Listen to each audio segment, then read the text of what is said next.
Fighter EX plus Alpha. Hello to all my wonderful viewers and welcome once again to a brand new episode of the Ape Academic, the only place where you can get to experience gaming history and actual history, or whatever random topic I may find interesting because I like to keep you all guessing. In today's video, I will be showcasing a handful of clips from 3 separate fighting games, namely Street Fighter EX plus Alpha, Street Fighter EX2 Plus, and Fighting EX Layer, and specifically my totally awesome skills at using one of the most beautiful characters in all of gaming history, the Middle Eastern martial arts bombshell Bulum Purna.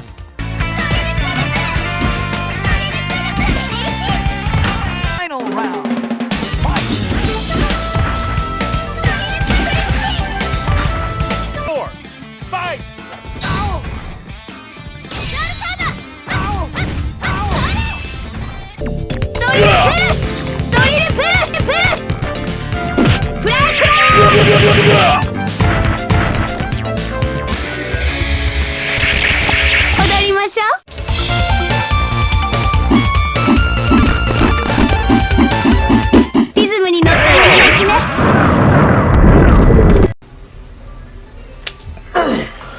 I'm built different.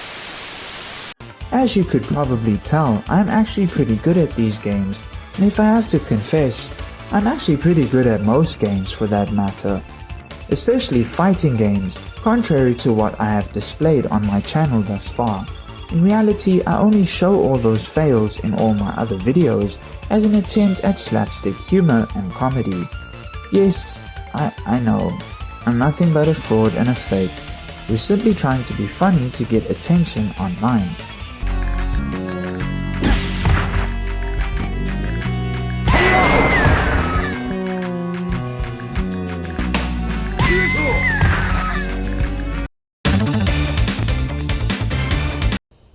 You stink! Anyway, forget what I said earlier and what you just saw. It isn't really important, really. Let's just move on to the rest of the video, shall we? It won't let you remember. Sorry.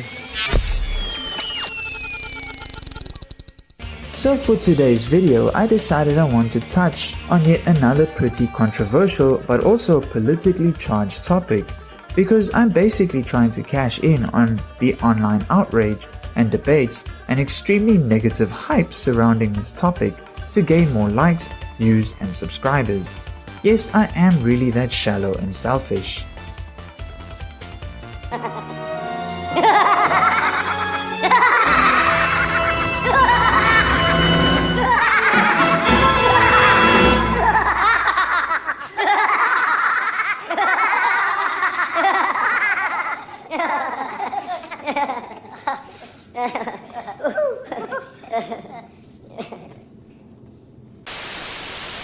The topic, as you probably could see in my video's title and description, is to do with the nation of Iran, which seems to have been appearing in the news quite a lot lately, especially with what seems to be the potential arrival of the long-awaited sequel to the First and Second World Wars, only this time it would literally end with a bang.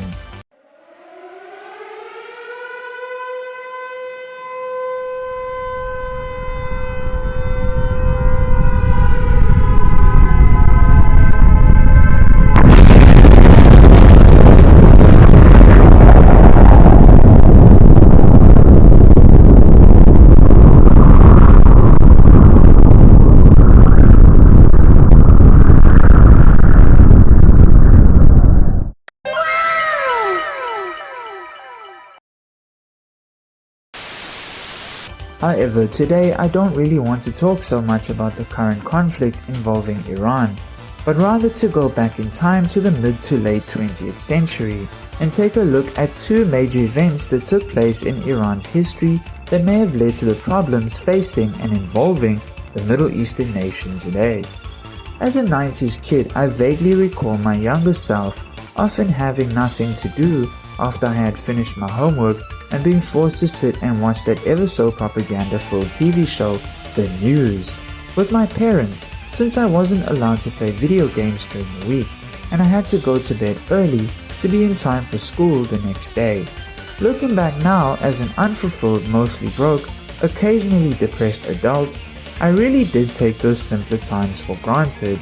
Oh, what I would give to rather do tests and assignments again instead of filing taxes, paying bills, and living check to check whilst working a dead-end day job with a crazy boss that doesn't pay me enough.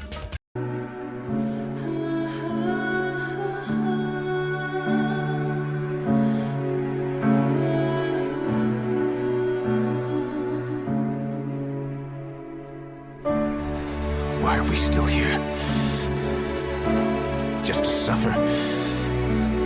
Every night, I can feel my leg and my arm, even my fingers. The body I've lost, the comrades I've lost, won't stop hurting. It's like they're all still there. During these evenings of watching the news with my parents, I often would come across reports of turmoil and war taking place in the Middle East. It was always involving places like Palestine, Israel, Iraq, Afghanistan, and Iran. Little did I know at the time that all these places would seem to end up featuring on the mainstream news for the rest of my life. At least up until now in my mid-30s. So much so that at this point, we could even start running an illegal gambling racket and placing bets on which one of these countries is going to experience the next big war, especially on Israel, Palestine, and Iran. Those three seem to be jackpot winning bets because they've been fighting forever.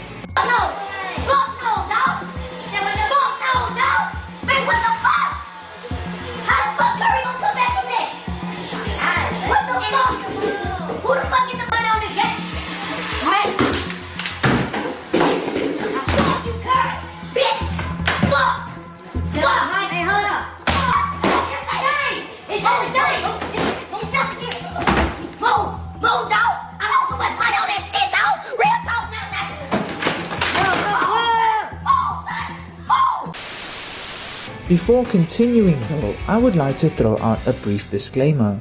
I'm not going to be giving my personal opinion on any of these conflicts and the current conflict going on between Israel and Iran. When it comes to war, I honestly try not to ever pick a side, because to me, war is simply old men with limp penises and too much sexual frustration since they can't get it up anymore, sending young men to die for their bullshit egos and agendas.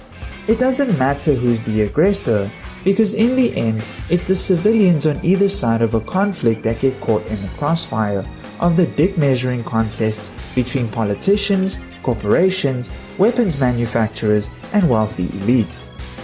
So if anything, if I really had to pick a side, it would be on the side of the civilian, whose life gets destroyed because some bored evil fuckwit in a suit decided that blowing some shit up would be a fun experience. If there are going to be comments and discussions regarding this matter, please keep them respectful. I do not wish for there to be any propaganda and petty insults in the comments of this video, and my aim is simply to explore and consider the history and draw a link between events of the past to events happening now and show how they may be related. Now, with all that being said, let's go back in time to the early mid-20th century, specifically the 1950s, the very start of the infamous Cold War, which I have mentioned quite a few times on this channel by now. OMG, is that a fucking Cold War reference? Throughout Iran's history, even way back in the 1800s, there seems to have always been quite a battle between its local political and religious forces and the outside world. Once known as the Great Land of Persia, it went from being a powerful empire during the Bronze Age to one of the major religious and political powers during the medieval Islamic Age, to somewhat maintaining its independence and sovereignty even at the height of both Ottoman Turkish, Russian and European colonial expansion. During the 1800s, Persia would even manage to stave off total colonization by the British, Empire and other imperial powers, despite the fact that those pesky power-hungry Brits kept interfering in Persian politics and culture, beginning with a political tug-of-war with Russia at the first half of the 19th century, and finally ending in complete hoarder behavior of Persian resources, which most definitely included the discovery of that black gold called oil by the early 1900s that seemed to drive wealthy investors into a frenzy.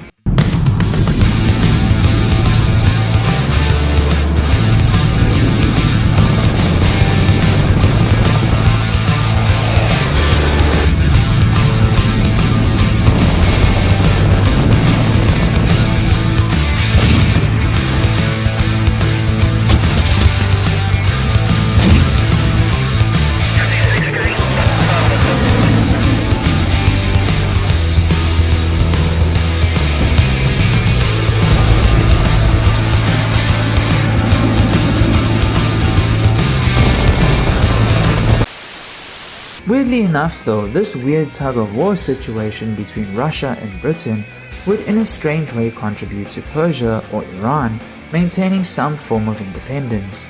In 1907, the Anglo-Russian Convention was signed between the British and Russian empires, expanding their spheres of influence in Persia, Afghanistan, and Tibet.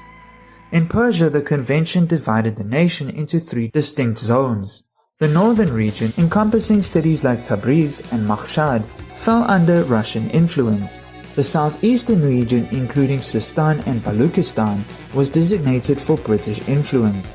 A neutral zone was created in the center, covering parts of Isfahan and Yazd, where both powers agreed to not interfere.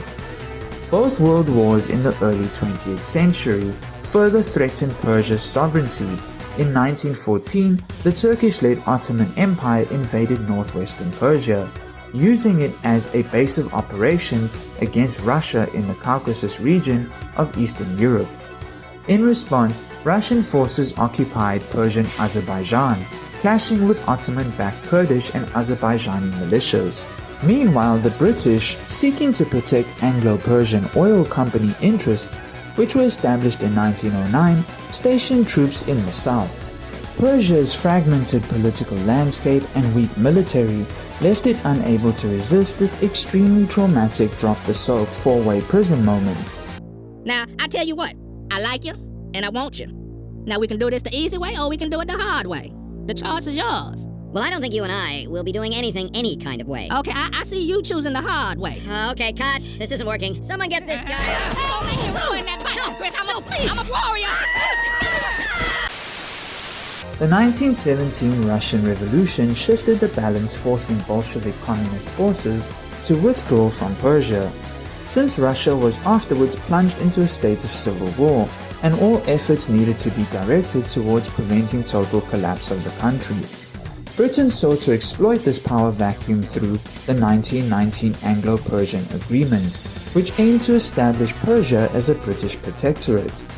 However, fierce nationalist opposition, led by Islamic fundamentalist Hassan Modarrez and Mohammad Mossadegh, along with Soviet, French and American pressure, led to the agreement's rejection in 1921.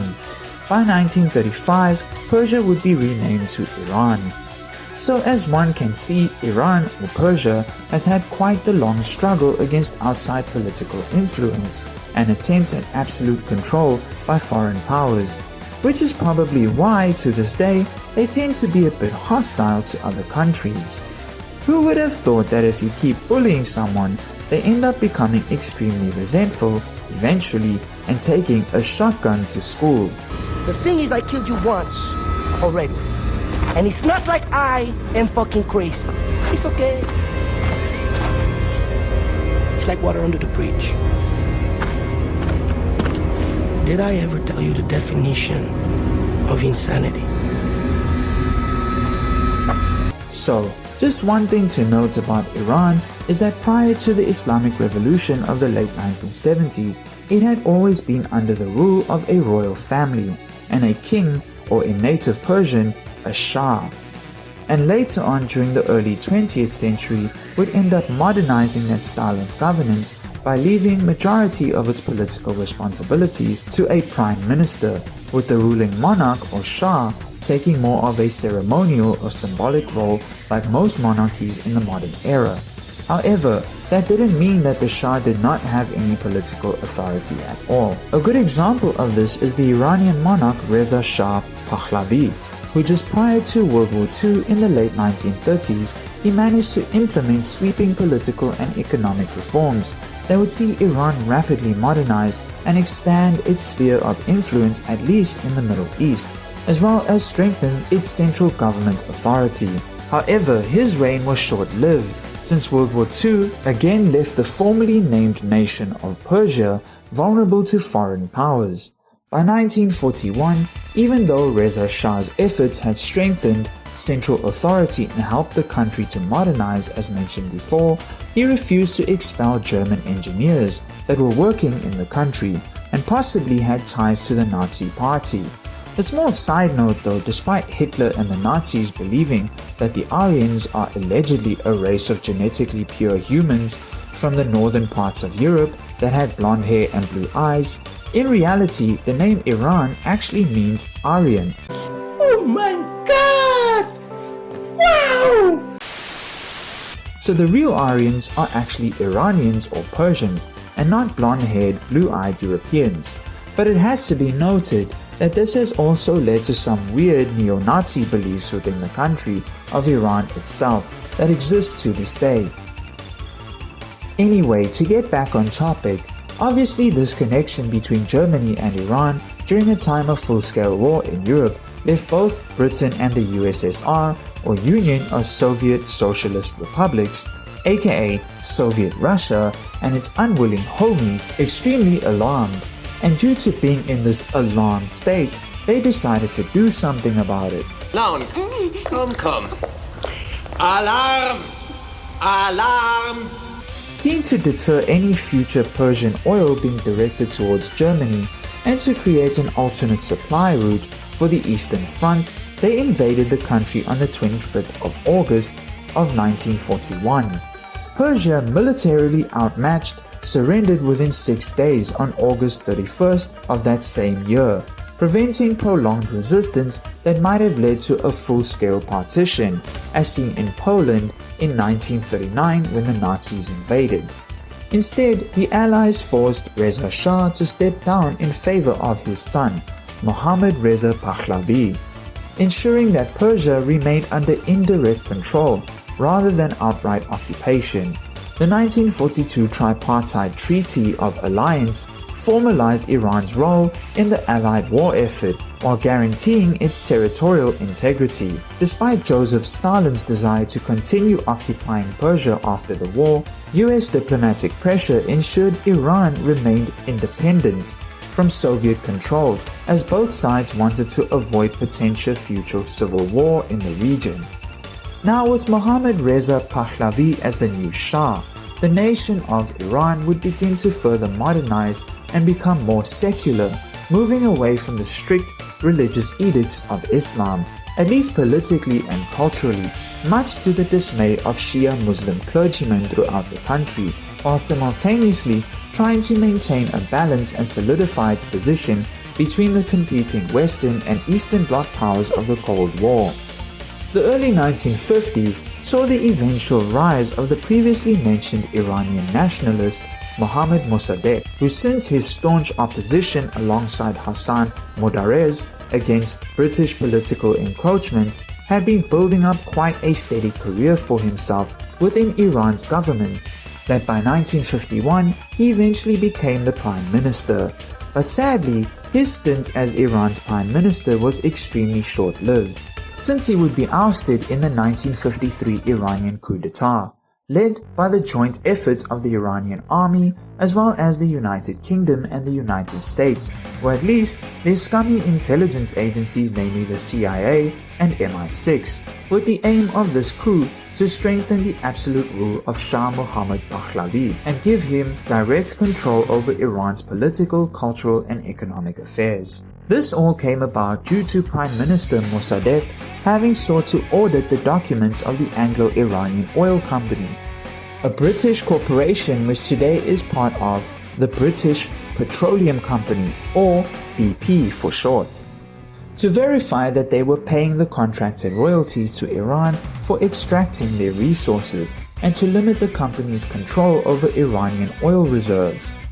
Upon the Anglo-Iranian oil company's refusal to cooperate with the Iranian government, the parliament voted to nationalize Iran's oil industry and to expel foreign corporate representatives from the country.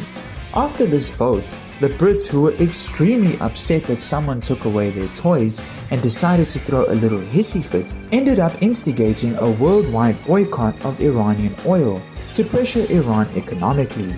Initially, Britain wanted to mobilize its military to seize control of the British-built Abadan oil refinery, but the then British Prime Minister Clement Attlee, who was in office until 1951, opted instead to tighten the economic boycott, while using Iranian agents to undermine Mossadegh's government. Judging Mossadegh to be unamenable, and fearing the growing influence of communist political groups in Iran who would most likely take advantage of the situation, the re-elected UK Prime Minister Winston Churchill and the US President Eisenhower administration decided in early 1953 to overthrow Iran's government, because of course they fucking did. Hey, I'm not surprised, motherfuckers. Following the 1953 coup, a government under Iranian military general Fazlollah Zahedi was formed, which allowed Mohammad Reza Pahlavi, the Shah of Iran, to rule more firmly as a monarch. He would end up relying heavily on United States support to hold on to power. Not a great plan. According to the CIA's declassified documents, some of the most feared mobsters in the capital of Tehran were hired by the CIA to stage pro-Shah riots on the 19th of August. Other men paid by the CIA were brought into Tehran in buses and trucks and took over the streets of the city, which resulted in violent clashes between pro-Shah supporters and pro-Mossadegh supporters. These clashes led to between 200 and 300 people being killed, and in the aftermath of the chaos, Prime Minister Mossadegh was arrested, tried and convicted of treason by the Shah's military courts. On the 21st of December 1953, he was sentenced to 3 years in jail and then placed under house arrest for the remainder of his life, eventually passing away in 1967 at the age of 84. Other Mossadegh supporters were imprisoned and several of them received the death penalty. The coup strengthened the Shah's authority, and he continued to rule Iran for the next 26 years as a pro-Western monarch until he himself was overthrown in the Iranian Revolution in 1979. It's ironic. He could save others from death, but not himself. Now, with all that build-up and established law, let's talk about the fateful day when the Shah of Iran would become a discarded royal title of Persian history. After having established his rule more firmly and more directly following the coup of 1953, Shah Mohammad Pahlavi would, as I had mentioned before, really begin sucking up to the West in staunch opposition to the Soviets, and he would manage to pull this off and even maintain it quite well for over 2 decades, which resulted in the overall Iranian population becoming more and more secular, culturally, as they continued to be greatly influenced by Western media and ideology. But brooding in the background during this time would be a bunch of hardcore Shia Muslim fundamentalists and religious extremists, and this brooding and distaste for all things cool, expressive and fun would result in them absolutely plunging the country into chaos between the years 1977 and 1979 in what today is known as the Iranian Revolution. The overall reasons for what caused the Iranian Revolution is still widely debated today among historians and political scholars, but generally it is agreed to have stemmed partly from a religiously fueled conservative backlash opposing the westernization and secularization efforts of the Western-backed Shah, as well as from a more popular reaction to social injustice and other shortcomings of the Iranian regime at the time. A bit of a sidetrack, there's a really cool animated film from 2007 called Persepolis, which details the life of a young Iranian woman named Marjan as she witnesses the transformation of Iran during the revolution.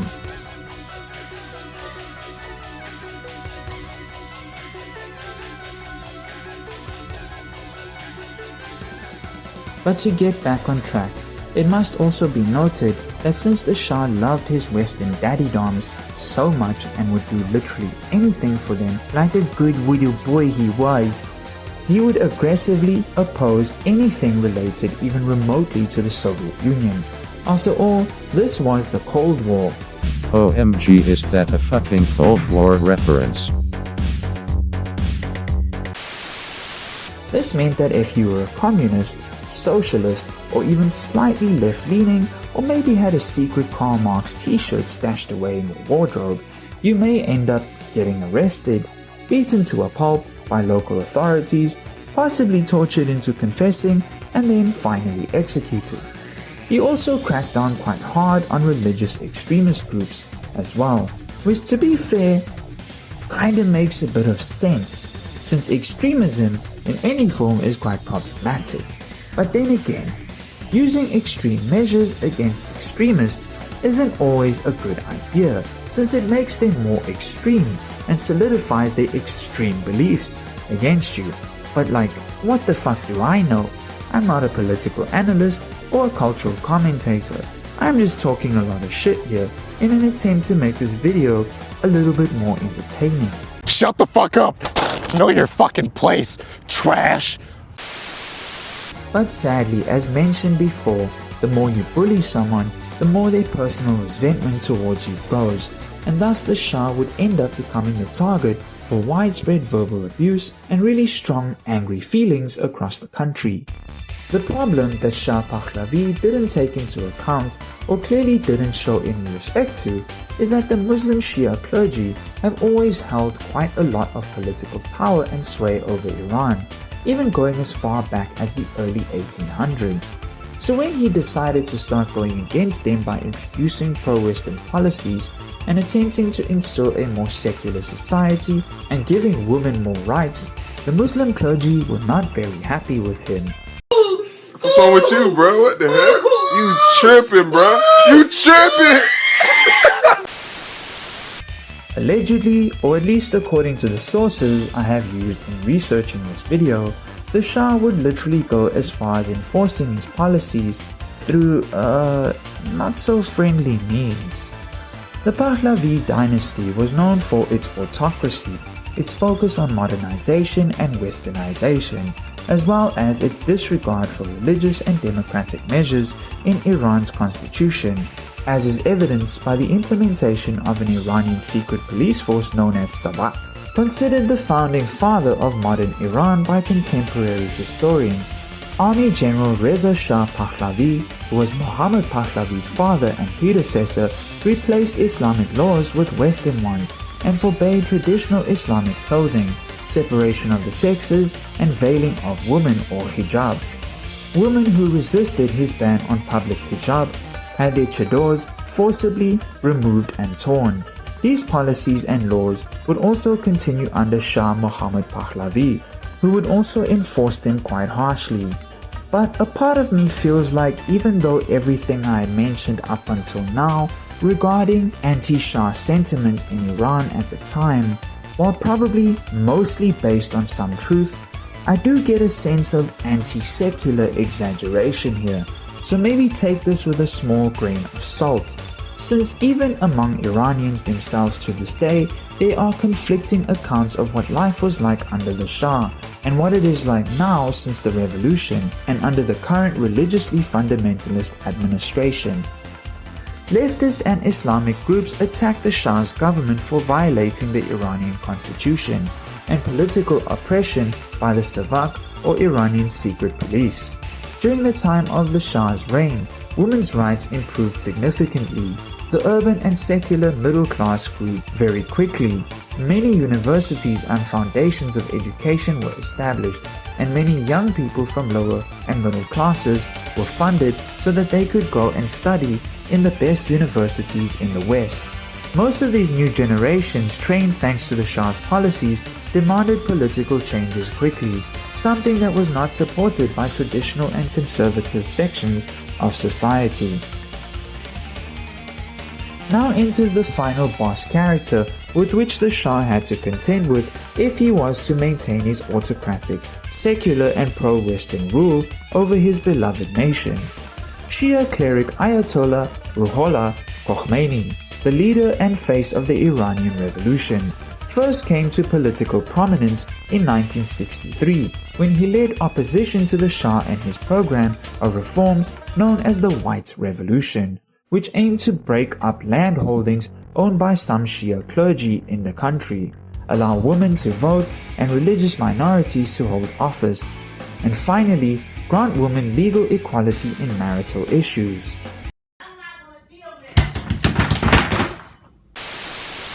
Khomeini declared that the Shah had embarked on the destruction of Islam in Iran, and publicly denounced the Shah as a wretched, miserable man. Following Khomeini's arrest on June the 5th, 1963, 3 days of major riots erupted throughout Iran, with Khomeini supporters claiming that 15,000 people or more were killed by police fire and government crackdowns. Khomeini was detained and kept under house arrest for 8 months. After his release, he continued his agitation against the Shah, condemning the regime's close cooperation with Israel and the extension of diplomatic immunity to all American government personnel in Iran. In November 1964, Khomeini was re-arrested and sent into exile in France, where he remained for 14 years until the revolution.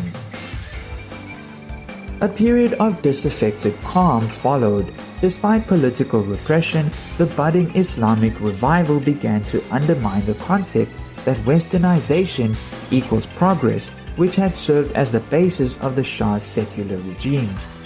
The antithesis of this idea, that Western culture was a plague or an intoxication that Muslims ought to eliminate from their society, culture and lives, was introduced by Islamic intellectual Jalal Ali Ahmad and became part of the ideology of the revolution. Also spreading and gaining listeners, readers and supporters during this time were Iranian revolutionary and sociologist Ali Shariati's version of Islam as the one true liberator of the Third World from the oppressive forces of colonialism, neocolonialism and capitalism. Most importantly, Ayatollah Khomeini preached that revolt and especially martyrdom against injustice and tyranny was part of devotion to Shia Islam, and that Muslims should reject the influence of both capitalism and communism with the slogan, "Neither East nor West, Islamic Republic." And so, despite attempts at suppression by the Shah's government, the seeds of religious revolution were inevitably sown, and this growing indoctrination would result in even greater resentment towards the state. Between the years 1977 and 1978, a repeating cycle of protests, violent crackdowns and riots drastically shook the Shah's hold on power.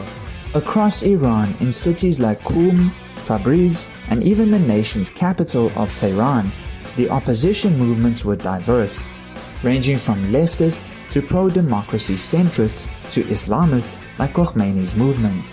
On August 19, 1978, arsonists set fire to a cinema in Abadan, killing more than 400 people. The identity of the terrorists behind the blaze remains disputed, but Khomeini blamed the Shah and Savak, an accusation which many Iranians agreed with. In September of that same year, troops fired on a massive Tehran demonstration marking the end of Ramadan, killing dozens more.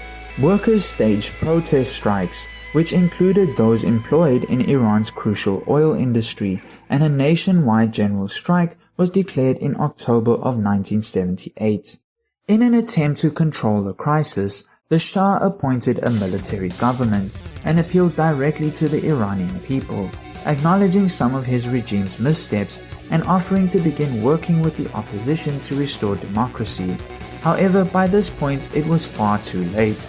From exile in France, Ayatollah Khomeini, by now broadly viewed globally and in Iran as the spiritual leader of the revolutionary movement, rejected the Shah's conciliation and called for continued efforts to overthrow him. A few weeks later, the Shah left Iran to seek medical treatment, never to return, and living out the rest of his days exiled to Egypt and finally dying on the 27th of July 1980 from lymphoma, which is a type of cancer. With Ayatollah Khomeini's return, many in the opposition parties, such as those of the leftist or pro-democracy centrist and communist mentioned earlier, still assumed that his leadership in a post-Shah Iran would be largely spiritual and symbolic, while a coalition of former resistance parties would govern instead. And boy, were they about to find out just how fucking wrong they were. Yes, I believe it was 8:15. Definitely. Now you see something? You know you done fucked up, right? No! I said no. I said I pulled into the garage You know you done fucked up, right?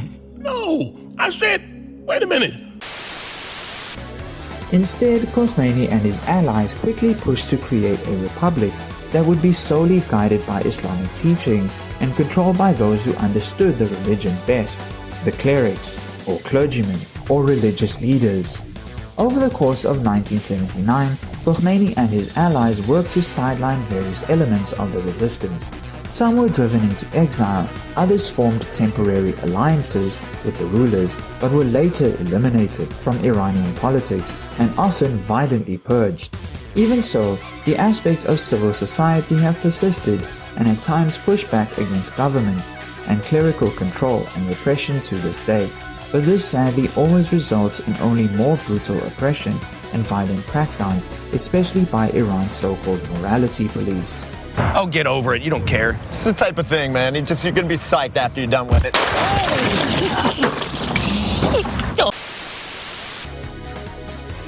Iran's Islamic Revolution was also cemented by two galvanizing events that it helped to set in motion. One of them was during the 1979 to 1981 Iran hostage crisis.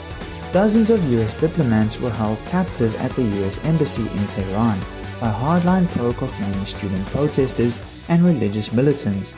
With Khomeini's eventual endorsement, what was initially planned as a short-term attempt to influence the US to return the Shah to Iran for prosecution stretched on for more than a year. It created a global image of a revolutionary Iran, unafraid to stand up to outside powers, which in turn likely also ended up influencing the outcome of the 1980 US presidential election campaign. In the process, wherein the then President Jimmy Carter lost against the landslide victory of President Ronald Reagan, who would take a much tougher stance on Iran and the Khomeini regime, solidifying this policy of no tolerance towards Iran from then onwards by the American government.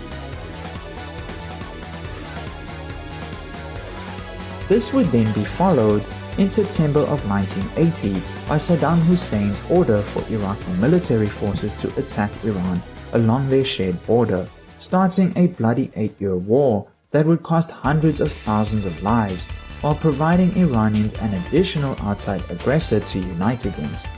One of the ironies of the 1979 revolution is that Iran displaced one type of autocrat only for another to take over. Throughout its history of emperors during the Great Persian Empire, its kings or shahs that would last right up until the modern era, the various religious dictators that would get their spots in the limelight for a time, it seems that Persia, or rather Iran's history, is simply one of constant rule by one despot or another, and when one gets deposed, another one simply takes their place, as well as being constantly harassed and picked on by outside forces, which tend to solidify the rule of its various autocrats, as they use these events to bolster the Iranian people's belief in their iron-fisted rule and unite them against a multitude of foreign enemies, forcing them to trade freedom for security and safety against those outsiders who would see them destroyed. At least that is according to the various authoritarian regimes that have existed in Iran over the centuries. It must also be noted that throughout this entire time of the second half of the 20th century, and the infamous Cold War. OMG, is that a fucking Cold War reference? throughout all of its political turmoil, both the United States' CIA and the Soviet Union's KGB intelligence agencies were pulling strings wherever they could in Iran. There is quite a large amount of evidence in now declassified documents from both sides that show how the CIA both helped the Shah of Iran to solidify his position as its absolute ruler and backing many of his reforms and policies, as well as training the previously mentioned Savak secret police. And then there has even been evidence to show that the KGB with its communist tendrils attempted to influence the events of the Iranian Revolution by backing Marxist groups like the Tudeh, and even attempting to align themselves with Ayatollah Khomeini's regime after his rise to power at the end of the revolution. And then to top that off, there's the religious and political rivalries between Iran and Israel, as well as also being at odds with Saudi Arabia, Egypt and Jordan, possibly due to the whole Sunni versus Shia Muslim rivalry that has existed in the region for hundreds of years. Not to mention how Iran currently backs groups like Hamas in Palestine and Gaza, Hezbollah in Lebanon and the Houthis in Yemen. And on top of all that is the Iranian nuclear program, which itself needs a completely separate video. But in the end, it all seems like just another shit-faced day in the magnificent Middle East. We've seen. I'm not happy with Israel. You know, when I say, okay, now you have 12 hours, you don't go out in the first hour and just drop everything you have on them. So I'm not happy with them.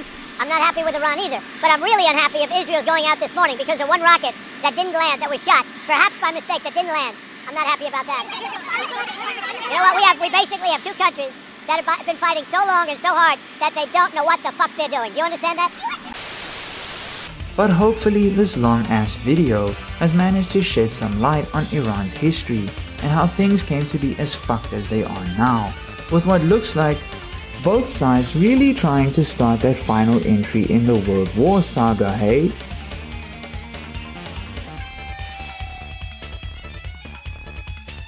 I still fail to understand why literally no one is calling this the Second Cold War yet, with all these proxy conflicts going on in the Middle East, Ukraine and Africa. Just because it isn't communism versus capitalism anymore, it's still East versus West, and NATO versus BRICS. Still indirect proxy wars going on with powerful nations like Russia, China and the US picking their sides. It's still global competition, political maneuverings, attempts at expanding spheres of influence, and literally the exact same shit that happened during the Cold War, with the very real threat of nuclear annihilation that seems ever more present now because these fucktards seem to have forgotten about mutually assured destruction. So let's just call it what it is, a very fucking scary sequel to the bloody Cold War.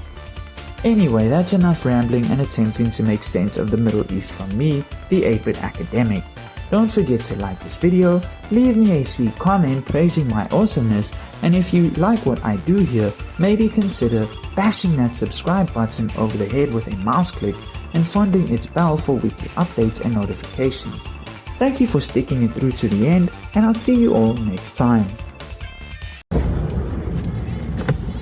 If you wanna go, then you go to hill and go down. Why you get fried, man? Why? Are you crazy? You're fucking behind, You are fucking. You fucking bloody, you bloody bastard, bitch. Fuck you, bloody, fuck you, bloody, fucking mother, bloody, fuck, bitch, you bloody, fuck you fucking bloody bastard, benchwood, bloody, you blundered. No, but why? Bloody no. Why? Bloody fucking. If accident, then what you wanna do? Why you fuck me? I fuck you, bloody bastard, fucking running like lady, eh? Bloody, what the fuck, man? Fucking now shout at me, innit? Why are you shouting at me? Because I am going to the work. If you don't do, you do to other places. Why are you shouting? Because of this, you are doing. Hello. I don't know. You are doing like this. I think you are going to accident. No, shouting at me no good, man. Me no shout at you. But the thing is that, what you think if you do like this one, you are going at work and somebody else. But that like one, this. if you're running like that one, you're gonna fucking fall, innit? But hurting yourself. But yeah, because of this, I saved myself. That one very icy road, man. Okay, have a nice day. Bye bye.